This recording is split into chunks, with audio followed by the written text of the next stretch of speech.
If you seriously want to connect with your customers and draw them into your business, you need to be using video, social, and podcasts. From creator Scott Cunningham and Visual Element Media, this is the Video Social Podcast. Hello, everyone, and welcome to the Video Social Podcast. My name is Scott, and thank you so much for taking just a couple of moments out of your busy and crazy day to stop by here. And hopefully, by doing that, you will learn some valuable tips about video, social, and podcasts, because I truly do believe that these are the ways in which companies will be able to connect and grow their business in the months and years to come. And so if that's something that is of interest to you, I really hope that you stick around throughout this podcast, because today we're going to be talking about just how to sit down, how to make your video, and some ways that you can make it look like maybe a production company actually came in and filmed it with you.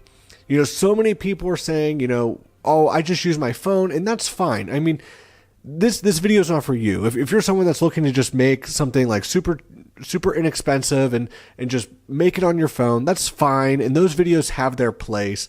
But this isn't what I'm talking about. I'm talking about making a video, actually sitting down and investing in this story that you're going to be telling, and really capturing things that you just don't get whenever you're running gunning on an iPhone or anything like that.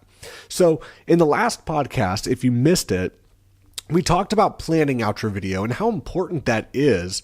That if you want to have a really good end product, you need to invest some real time in planning it out and figuring out what you want to say, what you want your audience to see, and the emotion that you want them, or you want to generate in them as you're telling this story. And so we talked about that last week. And so this week I want to build on that and actually give you some tangible, things to take away so that you can sit down, plan out your video, and now you can actually film it and make it stick out above some other people. And these are some tips that we use here at Visual Element Media. We're a video production company, social media company, podcast, hence Video Social Podcast. And so I want to help you be able to do this, because I've found that if you're willing to put in the time, because it does take time, it is so much fun to do this. At least it is for me, and that's why I love doing it. So again, I'm not talking about iPhones or anything like that. I'm talking about using a DSLR or some kind of video camera where you can attach good audio, microphone to it. You can mess around with the video settings, and you can really do some good, cool stuff. So I want to talk about 4 things that I would suggest are really important to a video. Now, before we get into that, I just want to make a little caveat here.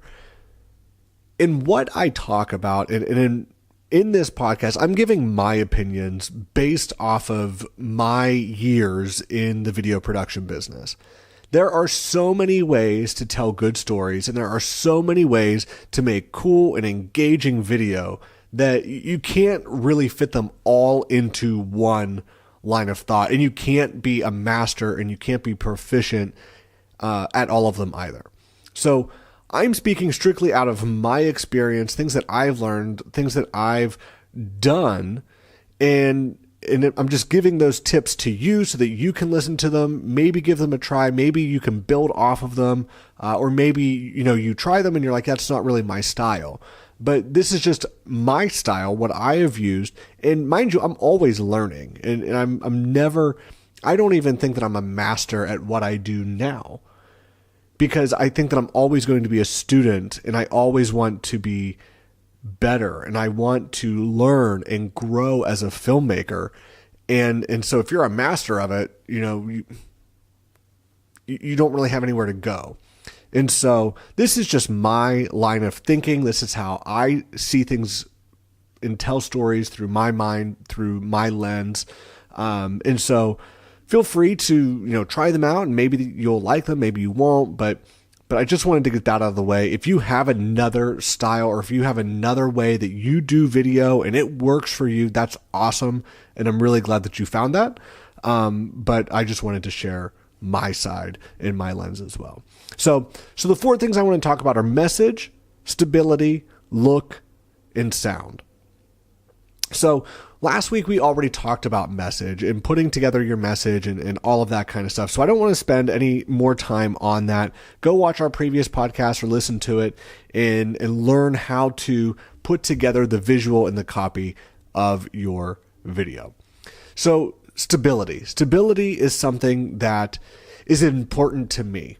You know, whenever I was younger and the Blair Witch Project came out and the video was all shaky, you know, it was all handheld, that made me want to vomit. And I get that nowadays, you know, there's image stabilization and everything says that, oh, it'll give you a nice smooth video.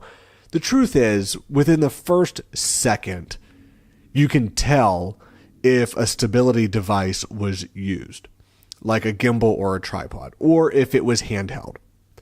You know, 99% of the time, within the first second of a video, you can tell what they were using to hold their camera. And so, in my opinion, I feel that you need to have practically, you know, a really stable image. It's okay to have some shake and, you know, stuff like that. But if you don't have steady hands, and I mean, I feel like I have fairly steady hands, but not enough that I feel like I can use a handheld camera, you know, even though it says handheld. So like we have a Sony NX100 and it's a handheld camera and it feels nice and you can get some decent shots, but you can always tell matching that versus a gimbal or on a tripod. You can always tell that, you know, it was a handheld shot. So get some kind of stability, some kind of tripod. They're $20 at Best Buy or Walmart. You can get them super cheap. Get one that's going to hold your camera. So if you have like a 3 to 5 pound DSLR, you can get one of those. Or if you have a heavier camera like the Sony or the bigger Panasonics, that's 5 to 8 pounds. Get a tripod that is according to it. Gimbals can be expensive. We use the Zhiyun crane for our Panasonic G7 and absolutely love it. It's an amazing gimbal. But use something that will help stabilize the image so that it's not bouncing around and causing people to get motion sickness. So I recommend that for stability. Next, I want to talk about look.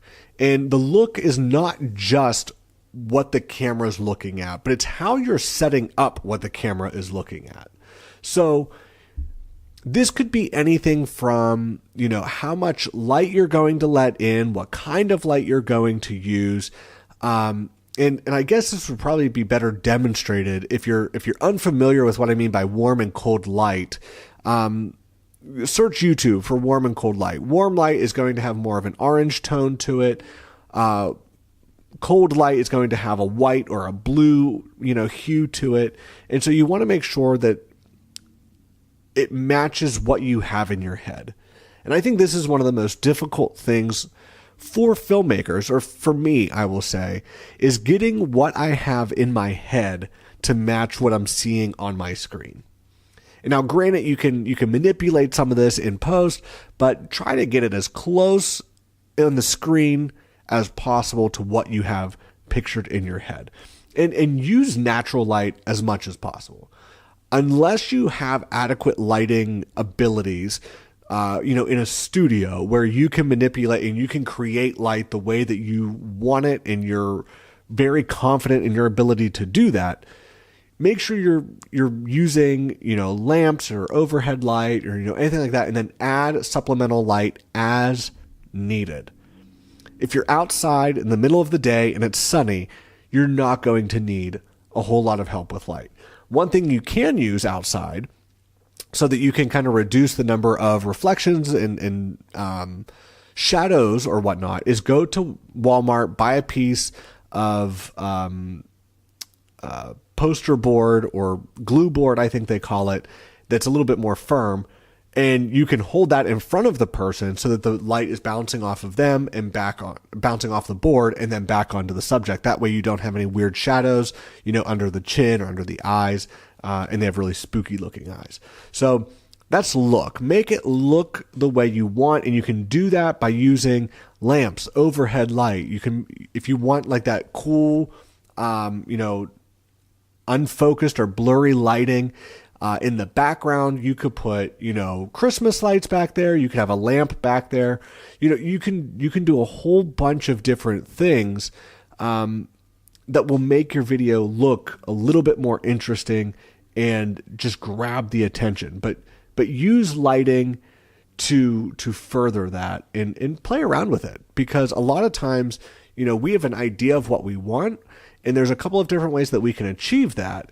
And so we kind of have to play around, bring in some different lights, in order to get that. But be willing to do that. It takes time, and it can get frustrating because you're not getting exactly what you look like or exactly what you want it to look like. But just enjoy it, because you're going to be learning, and you will quickly realize a couple of times in that you're doing this, a couple shoots down the road, you just automatically do it, and it's what you want, and you just get into that ability. You grow that skill of how to light the way you want to light, and it's really, really cool. So that's the look of it. So again, use as much natural light as possible. And finally, sound.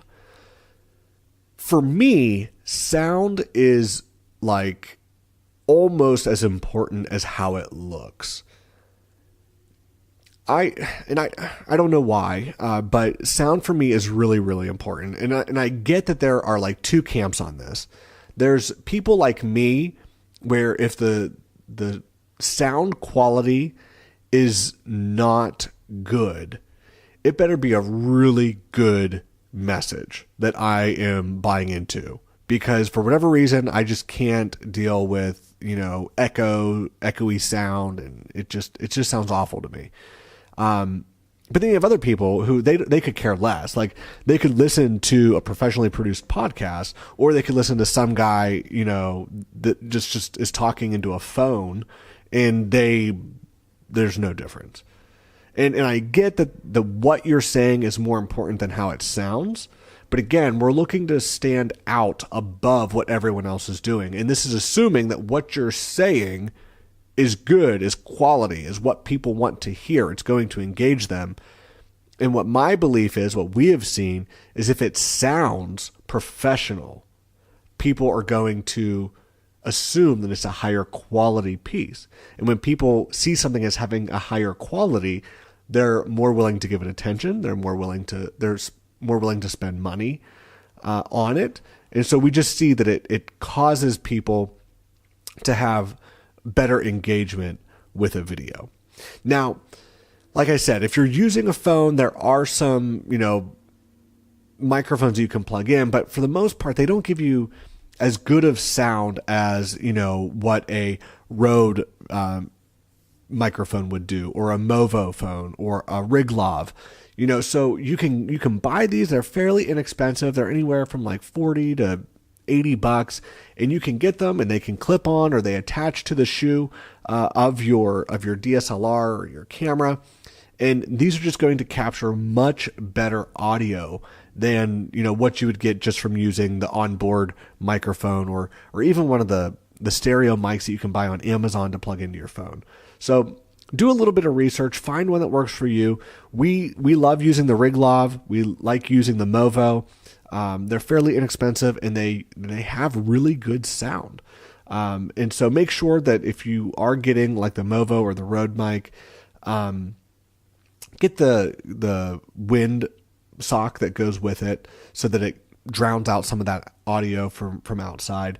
And you're going, if you do these four things, if you plan it out, if you have good stability, nice movement, or a static shot, it's going to just not distract people from what you're trying to say or what you're trying to show them visually. If you can light properly, play around with that lighting and make sure that you don't have any weird shadows on your face, and you can use reflectors, and you can use glue board or poster board or whatever it is. And then if you can get good sound, not a lot of echo, not a lot of background noise, but good rich sound, your video, even though you didn't hire an agency like mine to come in and film it, it's going to look, it's going to sound, it's going to feel like a really good produced video, and it's going to hold the attention of your audience longer. I can pretty much guarantee that. There is going to be the one out of every so many, 100 or 1,000, that are going to say, oh no, I don't really care. But when it comes down to it, it's going to make a much better video. So I hope that these 4 tips help you, and if they did, I would love to hear, how your videos turned out. And if this is something you say, I don't have a lot of time to do this, that's why there's companies like mine. So thank you so much for watching. I really hope that you enjoyed it or found value in it. Go ahead and give us a like or subscribe, or however you're consuming this. You can watch the podcast on YouTube and on our website. Just search Visual Element Media or the Video Social Podcast, and we should pop up. So thank you so much for listening and watching, and we'll see you next time on the Video Social Podcast.